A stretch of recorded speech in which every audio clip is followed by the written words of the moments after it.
Oh, are you taping, Braith? I'm recording it, yes. Right. Welcome everybody, and thank you for joining us on Friday afternoon to get a couple of strategies for you on how to use LinkedIn and other social media, and a few little surprises to seed your launch chapters. Now, as launch teams, this is ideal for you, but these strategies are perfect for you to teach the people that you're working with. So you want to learn them so you actually can teach them as well, because what we're going to go through today, you start with yourself and then teach it. And this is the way that you will help your chapters go from very low numbers to very high numbers very quickly.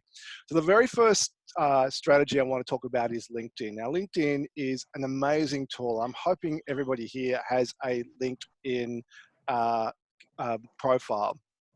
So I'm quite judicious in who I let into my LinkedIn profile. I think I've got about 2,000 LinkedIn connections that I've generated over a number of years. I generally only accept LinkedIn connections from people who have a certain number of connections with me. So I'm looking for maybe a dozen or more connections with me. So my LinkedIn list is either people I genuinely know or people who are relatively close to me. And generally I don't accept an invitation either unless somebody's put in a comment in the invitation section. I'll show you a little bit about that later on as well, or whether I actually have met them recently at an event. Quite often I'm at an event and I'll do a connection through LinkedIn, which is not what we're going to do today. But what I would say to you with LinkedIn is it really helps you to build out a rounded chapter. Now, most chapters in my experience start out very heavily skewed around certain contact spheres. So I'm not going to talk about contact spheres here. I'm assuming everybody in this group understands the power of a contact sphere. So we all know that a really great chapter, it comprises of 6 or more well-rounded contact spheres. So you're going to want your property, your finance, your trades, your health and wellness, your business services, did I say property? But anyway, so they'd be the 6 obvious ones. And then you can start branching that out. But really you want to have a minimum of 6. So chapters that struggle in their first 12 months, in my experience, and between Helen and I, we've launched quite a number of chapters. And I think we can both agree on this, Helen, that if a chapter doesn't have a well-rounded contact sphere and they're very heavily skewed to property or finance, it's very difficult for that chapter to move forward and grow because they're very tightly bunched up. But let's say we're looking to bring in people into our contact spheres early on in our launch process, and we don't know people in other contact spheres. So say I'm a plumber, and I haven't got a lot of people in my network that are in the property market. So what you can do with LinkedIn is you can type in a category up here into the search function. And let's say I've done this with real estate, and I'm wanting to find a real estate agent to come and be part of my startup chapter. So I've typed in real estate. I can see the first person that's come up is Zali Reynolds. Now, I don't know Zali, but you can see here that Zali is a second tier connection to me. And you can see that I have 64 people who are also connected to Zali. So that's a pretty strong connection base. So Zali's in Melbourne. I can then jump into Shelter Real Estate. I can click on that hyperlink and I can read a little bit more about Shelter Real Estate. I realize, yes, she is a real estate agent in the area in Melbourne that I'm looking to start a chapter. She would make a great connection. So what I would do is I would then reach out to either Janet or David or one of the 62 other people that knows Ali and ask them to introduce me to her. And I'm going to give you the language to use for that a little bit later on. But this gives you a really easy way to find people in categories, because I've heard it before.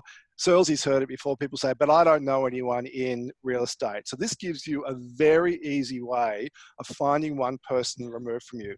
So what I would generally do when let's say I got in touch with David, I'd say, David, you and I both know Zali Reynolds. Tell me a little bit about Zali. Is she a good operator? Is she somebody that you would recommend? Do you know her well enough to introduce me? Do you trust her? And if he gives me all the positive signs, then I would reach out to Zali. You can see here below Zali that I've got Amit. He's a second tier connection as well. And you can see he's a real estate coach, entrepreneur, and into developments.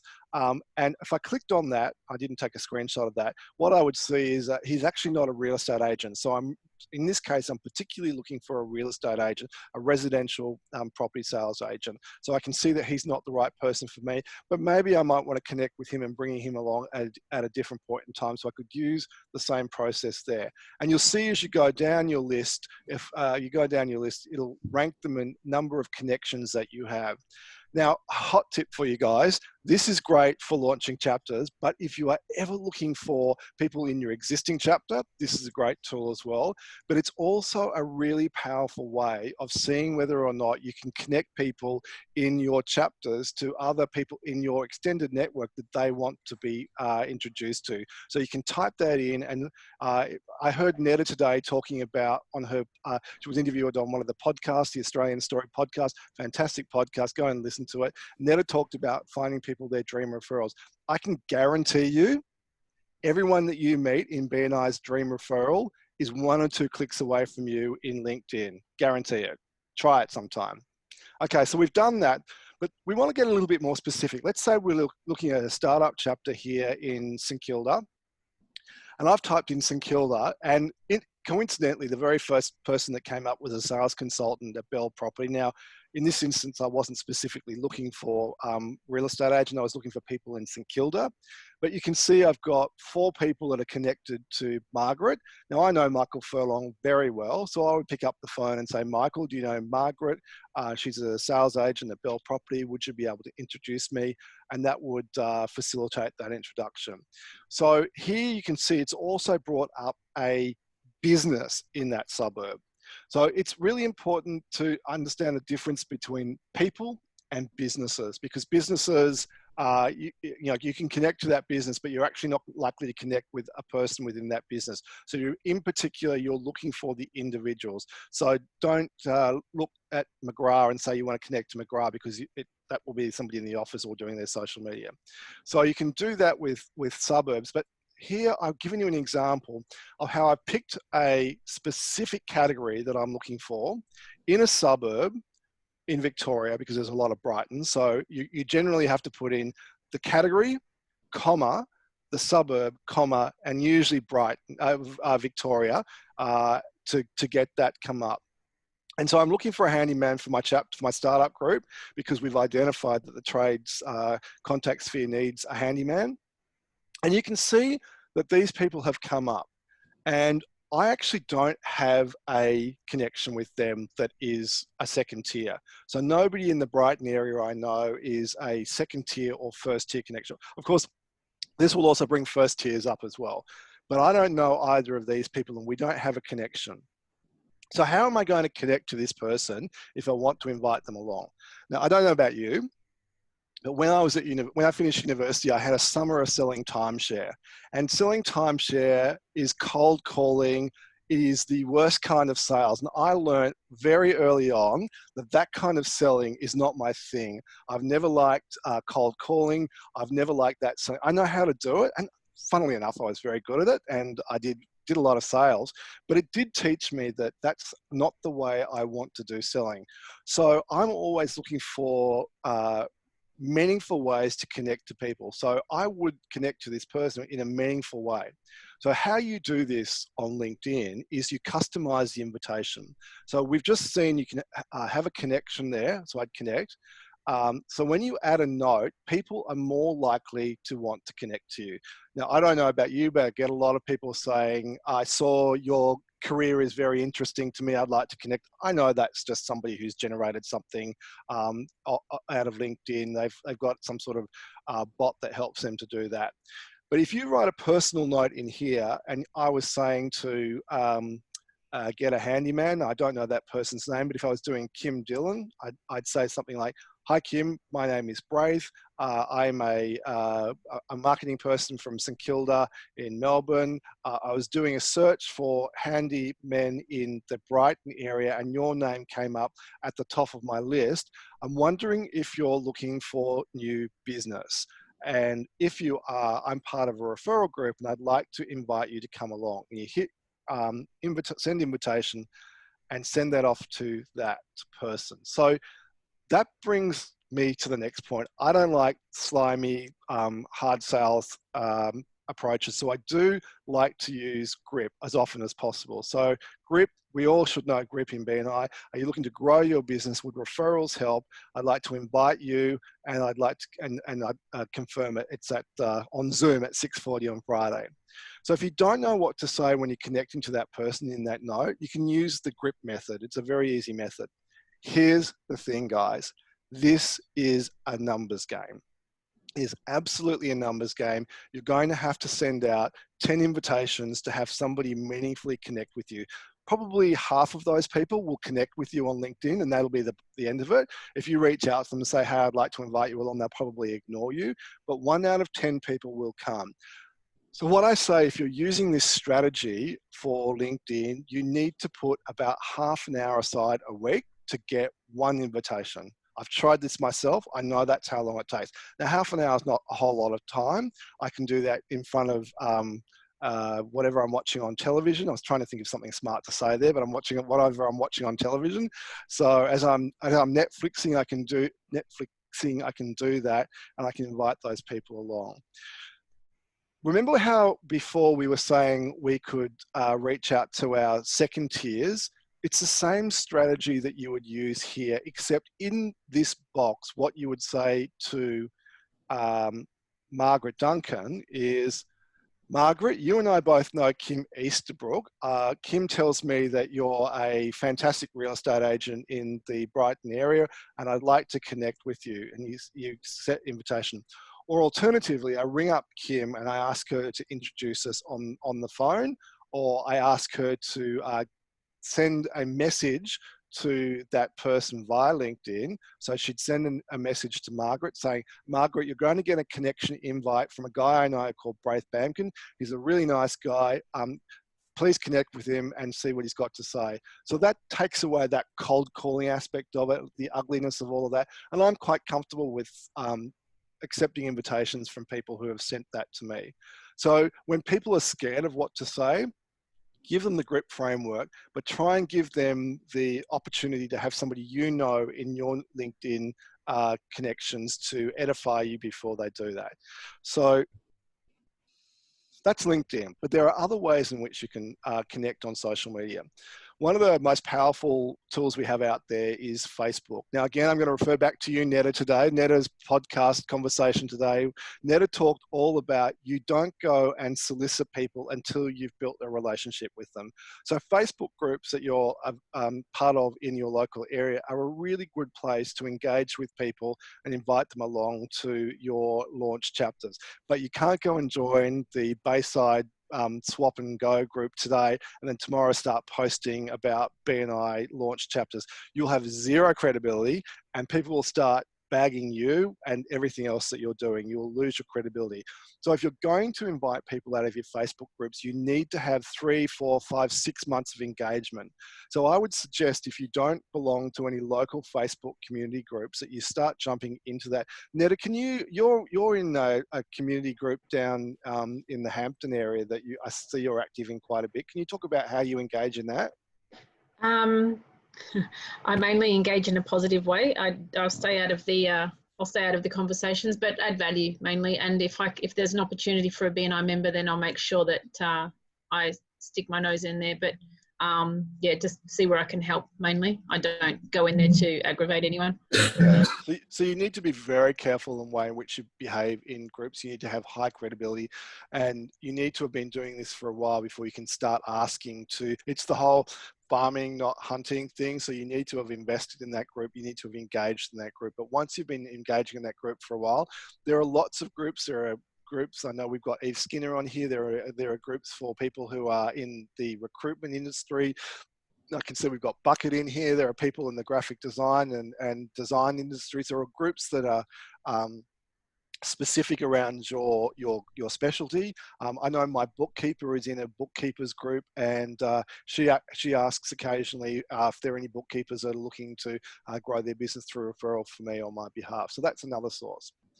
So I want to touch briefly on some other strategies that we use in our region, we've used in our region in the past to launch chapters. So I find Eventbrite and Meetup both come with pluses and minuses. So Meetup, I generally have a Meetup group going for most of the chapters that we have in launch. I will say this about Meetup. The number of people that come from Meetup is low, and the quality of them is generally not highly engaged. But what Meetup does do is it creates visibility. So you will see a lot of people say, yes, they're coming to your event. You might get 50, 60, 70 people saying they're coming to your event. You're all excited. You're going to have a big launch event. There's 70 people there. You might get 3. And that would be a very reasonable number for Meetup. But what Meetup does is Meetup and SEO are a match made in heaven. So use the language that you want to get profile for your chapter launch group. The other thing that we do in our region, and for the guys in my team, we'll do one for each of your chapters, we do Eventbrite. And the thing I love about Eventbrite is that, again, the SEO functionality of Eventbrite is very high. So people can find events like they can with Meetup very easily on Eventbrite. And you can plug that into your Facebook events, and it ties very nicely in. And the beauty of Eventbrite for me is that you can ask people questions before you actually get them to the meeting. So you can go on to Eventbrite's on Melbourne Central. If you Google that, you'll see that I have an Eventbrite up at the moment for a discovery session next Friday. And the language is very positive. It's very you-centric. So it's not about us as BNI, it's about the potential member. But I do ask them 2 questions. I ask them, have they been to a BNI meeting before? And what is it that they are looking to get out of coming to a BNI startup chapter group? So that gives you a little bit of information in the registration before they actually come. Now, you might find that you've got people that are registering that aren't going to align to the group, or asking questions that make it really clear to you that this might not be the right place for them. You will have them, if you ask for it, you will have their mobile phone number and their email address. And I always click those boxes so we collect that data. And I would personally call them and clarify what the purpose of them coming to the meeting is.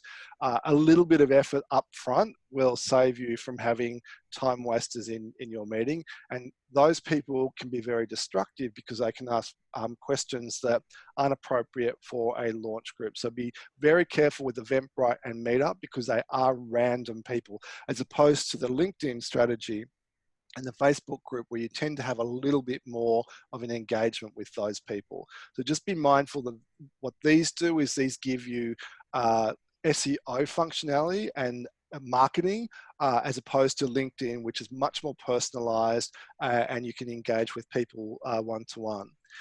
So the other thing I've got up here on this page are Facebook events. So you can take Eventbrite and Meetup and you can post them on the Melbourne Central, the Melbourne West Facebook page, and you can, I sometimes put a little bit of advertising maybe behind that. I don't know what you do, Helen, but I might put $50 or $60 up there and you might get 2 or 3 people. It's not really about the people coming off that. Again, it's about the marketing. It's about the visibility. It's about multiple touch points, because the people that are looking for at coming to your startup groups will be looking at your social media pages. They will be Googling your region, and they will be Googling BNI. So again, it just gives more visibility to the activity that you're having in your social media channels. Now, I'm going to leave you with some bonus stuff today, because I always like to give you a few more bonuses. And this is something that I learned years and years and years ago. So when I was in a chapter as a member 12 years ago, I was terrible at inviting. The first 6 months, they should have chucked me out. It's a miracle I'm even here today. But one of the guys that was mentoring me, because I said to him, I don't know who to invite. I don't know anyone. I've invited everyone. I did all of that excuse. And he said, I'm going to make it really easy for you. There are some sources of that you can use to invite people along. And I've used this in startup chapters to great effect. The first one is junk mail. And junk mail can be your friend, because these people are looking for business. So I love to collect the junk mail, and I'll take a photograph of that junk mail and I'll email it, or I'll send it to somebody in a chapter close to me, and I'll say, oh, Kerry, would you mind inviting, I can't read any of those junk mails, but would you mind inviting that person along to your chapter meeting? Or if I'm doing a startup and I'm working in that area, I would be inviting them along to my startup. These people are looking for business. So by putting their junk mail in your letterbox, they're actually saying, I need business and I'm open to marketing opportunities. So the conversation with them is, hey, I got your flyer in the mail the other day. Obviously, you're looking for new business. Have you got a referral marketing strategy? They always say no.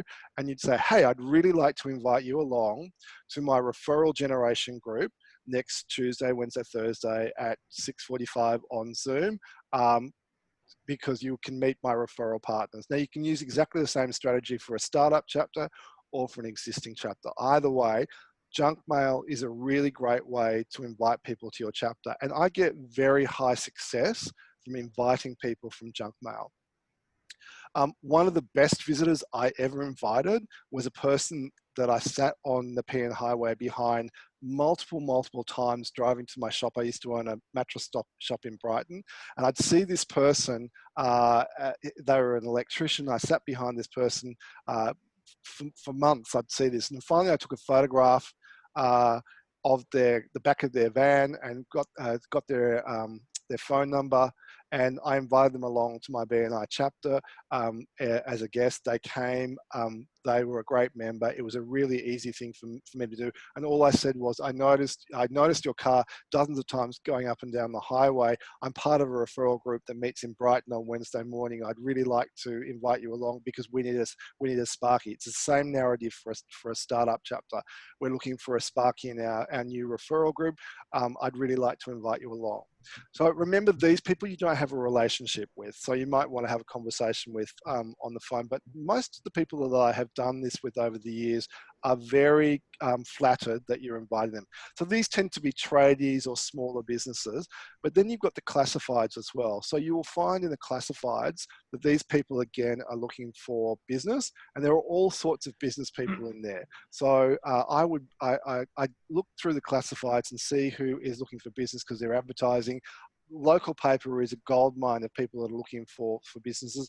Again, they're smaller businesses. If you're looking for larger businesses, you'd be looking at some of the trade magazines. You'd be looking at reaching out through your LinkedIn to bring those bigger people into your chapters.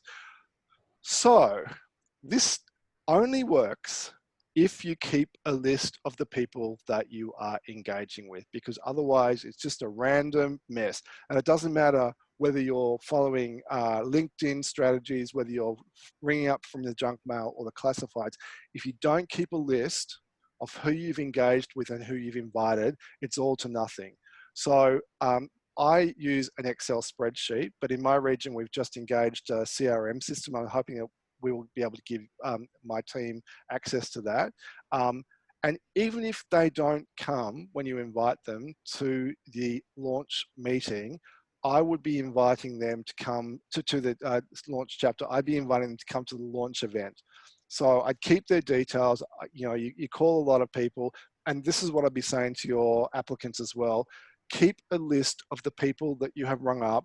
And if they don't want to come, go, no worries, Kerry, it was great speaking to you, but I will give you an invitation to our launch event. Some will come, some won't, so what? Doesn't matter. But this is a really great way of getting people along to your launch events, and that seeds your next chapter. So Selzy is a master at this, so she seeds her next chapter as she's doing her current chapter. So you do need to make sure you keep some notes on the conversations that you're having in the calls, any relevant information that comes up in those conversations. You can use a paper diary or a paper book if you want. I use an Excel, but you've got to have some sort of list and follow-up session. Otherwise, it's all to naught. And you will really, your applicants will very easily build up their list of invitees to the launch event. So when YP will be teaching you on how to invite for a launch event. I think he talks about 60 now per person. But if you follow this process, you'll have 60 names to invite, no problem. Great. Wow. We use a Trello board. can bring it up if you want to see the Yeah, Trello board. Selzy, go for it. I don't know if this will work. Let's see. I'm stopping my share. You're gonna have to make me a co-host. Hang on, let me just get in here. So I Kez Wido, can you make her a... You can share without being co-host, Helen. Oh, okay. Let's have a look. Host is disabled. Okay, let me, I don't know. I've got to I think it's been disabled. Host is disabled screen sharing. Okay, let me go. Trello. Find my 50 Trello boards. This is the one that Bob did. I'll just bring up the last chapter we launched so you can see this. Hang on. Is this the one that Bob did? Yes, yeah, Bob, from Bob's original. Okay, let's go back onto Zoom. Hang on. Sorry, trying to do this left hand. You're host now, Helen. Can you see my screen now? No. Okay. For those that don't know, Helen's broken her arm, so she's only got one. That's why she's one-arm Selzy. All right, let me go back to Zoom, find this screen share. Hang on. Let's go there.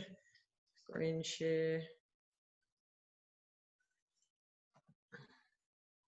Is this your Werribee lunch one? Okay. Did that come up? It's coming. Anything there? Yeah. Yep. All right. See if I can drive this across. So what we've got, oh, hang on, I need to go this way more. All right, so each of the contact spheres are here. So we've got like property, health, digital marketing, or I sometimes do marketing, IT, finance, business services, personal services, not-for-profits come after that. And what we do is you can start a card. So I've got all the if the board was empty, you'd just see all the different categories. So when you've got an empty board, it's just got all the categories. Then every time you deal with someone, you just go add another card and you write up, you know, Fred Smith plumber, and you put it under the plumber person. And then on each card, you'll see what's happened with this person, because it stops you from having to, all right, here we go. So here's what people have written on the card. All right, if we go down a bit, we'll see what happened with this person. This is randomly being done. Right, so it started off, Rebecca Heaton spoke with Anil, discussed BNI, is interested to grow his business, sending an email with the BNI chapter dates and times, depending on response on our Facebook page, Then she's come back. Anil will attend BNI Network West with me tomorrow morning as a guest. This is his first introduction to BNI. Hopefully he'll like what he sees. Join us at our meeting this Wednesday. I've gone, well done, Rebecca Heaton. All right, so, and what we do is there's colour labels. So this is a prospect. If this guy went to the meeting and he was a no, what we'd do is we'd make him a red. He's not interested, get rid of the prospect label and get out of the card. And he is now a red on our card. So it means that that guy, wherever he was, when I come in, if this guy, someone says to me, this guy's a great bookkeeper or whatever, I look under bookkeeping. Is that person there? Because if they're a red, they're not interested. So I don't ring them and go, and they go, I've already spoken to Netta already and told her I'm not interested. So it saves doubling up on the work. So the colour, the green are the applicants, orange are prospects who still haven't made a decision or we're trying to get to a BNI meeting. And reds are they're a no, they've been sorted. And the idea is that the greens go to the top of the board and you try and just get as many, obviously you try and balance out your contact spheres. But you can also, so I set them, I'm just going to go across to the right a bit. In here, I sent them one-to-ones. So in this column here, I don't know if you can see my mouse. So I set them one-to-ones to do, but also in the one-to-one section, I tell them what they're doing in a one-to-one. So they're doing a one-to-one, follows a process. So the whole process is there. Allow an hour, spend 5 minutes talking about yourselves. Then who's your ideal client? Who do you want to be connected with? What business do you need in the chapter to build your business? You know, what does your ideal client look like? And who is it that, my battery's on 20%, it's gone a bit darker. You know, so they're going through and they've got a contact sphere diagram on this board as well. So they bring it up when they meet with somebody and they look at their contact. Here's all the, in this column here, in this template one, there's all their little, that's the old fashioned contact phase phase 1 booklet with all the different contact, the 9 groups in there. So they bring that up and they're sitting with the podiatrist going, okay, well, we need to get a physio and a chiro and a naturopath and a massage therapist and a whatever else PT to fill up your contact sphere. So they're on this, and I can set them. So I set them one-to-one. So I get a new person who's just applied, and I set a one-to-one with an older person to bring them up to speed, older member to bring them up to speed with where we're at. But they just go through that process, and it just saves doubling up. So I like this because I like Trello. At any time, I can go on here as the launch director and say, okay, well, what's going on with this orange over here? How many oranges have we got? So I can click on, oh, what's going on in this accountant category? What's going on with this person? Why have we got oranges? And I can actually go on to an orange and assign to somebody the follow-up work. So I might go on and, I mean, this is a finished chapter now. If I had an orange on here somewhere, let me have a look, probably a few oranges somewhere we haven't put up. Test, hang on. All right, so here's HIT Factory Fitness and Personal Trainer. All right, so it's sitting there as orange. I can read what's happened. All right, the last one was followed up again, still no response. We'll give her a couple more days. So if I was in the middle of launch, I would write on here, you know, at Deb, all right, and tag her at Deborah, and bring it up and go, you know, please call this person again. Please call, it's been 5 days since you followed up, and tag her. And you know, she can follow it up. So they get the email, they get the message. So you as the director, all I'm looking at is, or you have a person, you know, they're all on the board. You can have a follow-up person for each contact sphere if you like. So your role is to follow up on anything that's in that column. Your role, you've got health and wellness, you've got business services, you've got IT and marketing, you've got your trades, whatever, and you're looking at what people are putting in there and keeping an eye on that nothing's going unnoticed. Because you forget, if you don't have some sort of CRM, you're going to forget what's going on and who you're doing stuff with. Because I often go in here and go, shit, that's been 7 days. That was my contact and I haven't rung them for 7 days. So I go in there looking for the prospects all the time. But you can have, like I've got communication things on this board. I add things here on the right, put stuff for the launch event. You forget what referrals you've done as the referrals pop up during the time. So when you do your launch event, everything's tabulated there so that you can bring it out on your first meeting. Yeah, so you just make up your own columns, whatever you want. But, can I interject here sorry, for a second? just before you do that, I'm going to end the recording, and then I'm mindful of the time. So if people need Yep. to leave, I'm going to end the